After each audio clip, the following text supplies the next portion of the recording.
Hey everyone, this is Kenji López-Alt from Serious Eats, and today we're talking about salt. Now, salt comes in many different shapes and colors, from kosher salt to table salt to fancy sea salt. But here at Serious Eats, we most frequently recommend using kosher salt, and I'm going to explain to you why. First of all, let's get one thing straight. Chemically, there's virtually no difference between any of these salts. They're almost 100% NaCl, that's sodium chloride. Some of them have a few other minerals thrown in there. For example, table salt has some anti-caking agents in it that allows it to flow freely like this. Meanwhile, colored sea salts have a few trace minerals that came along from the ocean for the ride. Largely, they don't play any role in flavor though. Once you dissolve any of these salts into liquid or onto your food, the flavor differences become completely indistinguishable. There is one key difference though, and that's geometry. You see, table salt consists of very, very tiny cubes. And these cubes are able to pack together very tightly, sort of like boxes in a moving van. Kosher salt, on the other hand, has these large, craggy flakes, which means that when you put them in a given volume, there's also going to be a lot of air in there. What all of this means is that when you're using teaspoons, cups, or any other volume measure, these types of salt measurements are not interchangeable. Cup for cup, table salt weighs more than kosher salt. Now let me show you. I've got a scale right here. I'm going to tare it to the weight of this empty bowl. And now I'm going to place an identical bowl of table salt. This is 1 cup of table salt in here. And we can see that it weighs just over 10 ounces.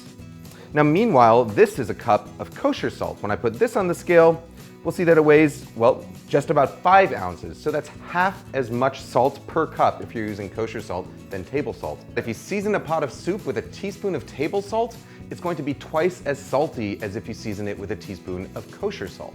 By the way, all of this is specific to Diamond Crystal kosher salt. If you're talking about Morton's kosher salt, the other big brand, that weighs about 80% as much as table salt does. And you can find all of this information in a chart by following a link in the description below. So the next question is, why do we actually call for kosher salt instead of table salt? The real issue is handling. You see, if you try and pick up table salt with your fingers, the smooth, cube-shaped grains flow past each other and they slip out of your fingers, kind of like sand through an hourglass. Kosher salt, on the other hand, is very easy to pick up. It stays nice and compact in your hand. It doesn't fall until you actually want it to, which means that it's much easier to sprinkle onto your food evenly. This is important when you're seasoning things. So the question is, when is table salt okay to use? Well, as long as you're weighing your salt by mass instead of relying on volume, table salt is perfectly fine. It's also very good to use in baked goods where it'll dissolve quickly and evenly, or into liquids where it's going to dissolve faster than kosher salt will. I personally typically keep only kosher salt at home, along with a few fancy finishing salts. Now the truth is, you don't really ever have to use fancy salts. I kind of put them in the same category as like Ghostbusters and bubble baths. Things that aren't essential for survival, but they're gonna make your life a lot more worth living.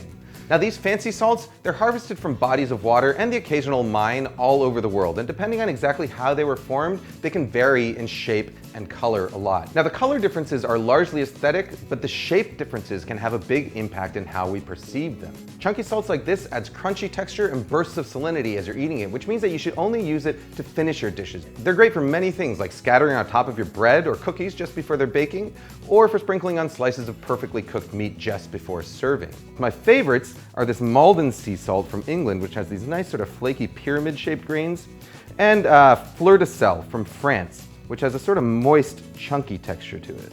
Oh, and by the way, if you want fast, easy access to your salt, get yourself one of these, a salt cellar. You're not going to regret it.